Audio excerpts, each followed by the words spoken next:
Ассалаумағалейкум, құрметті көрермендер. Бүгін телефон туралы мен видео түсіріп жатырмын. Сіздерге ыңғайлы және орнықты болсын деп. Мына көрсетіп жатқан телефонымыз Oppo A1K, яғни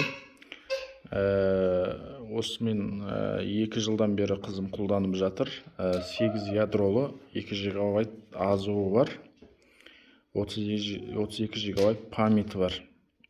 Бұл телефон уже памяті де азуы да жылдамдығы да жетіспейтін болғандықтан енді осы жылы ауыстырамыз деген ниеттеміз. Қазір жалпы графикалық суреттер, видеолар өте ауыр болғандықтан телефонға негізінде азу дейді ғой, RAM деген RAM мен процессорына қарау керек сіздер. Екінші телефонымыз, ұлымның телефоны, ол Oppo телефоны.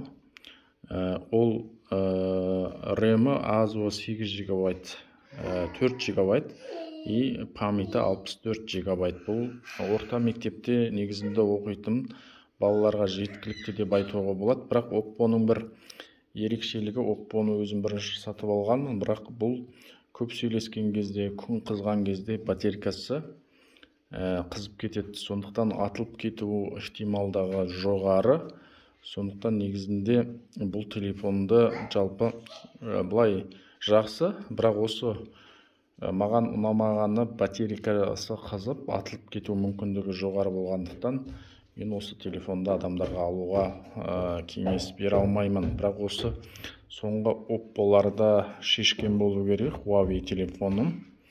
Бізде тағы бір Huawei телефон болған, оның экраны шалып қалды. 32 гигабайт болған. Сондықтан Huawei телефон мен Oppo, Redmi және де басқа телефондардың барлығы қолдануға болады. Ал енді мынау Nokia 7E2 деген телефон. Бұл телефон негізі камерасы, ең бізге ұнағаны камерасы өте керемет түсіреді. Бірақ та мынандай камерасы.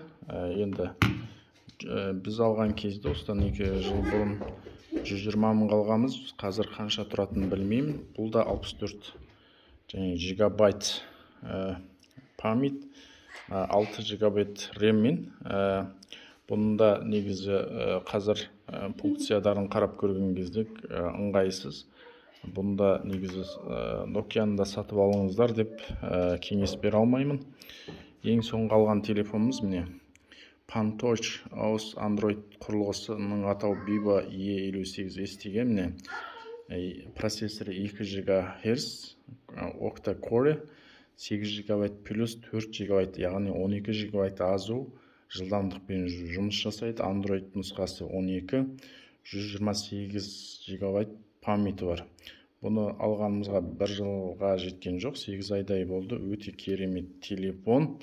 Сондықтан жалпы алатын кезде памятінен көрі мына GGH деген азу RAM немесе жылдамдығына, процессорының жылдамдығына қарап алған дұрыс. Ал мына телефонды, осы видеоны түсіріп жатқан телефоным Samsung Note 20 деген телефон. Бұл телефонның ерекшелігі қаламы бар. Міне былай айтқан кезде мынандай қаламы бар. Және экранға жазуға болады, сызуға болады. Өте ыңғайлы, сол үшін сатып алғанмын. Сондықтан жалпы қазіргі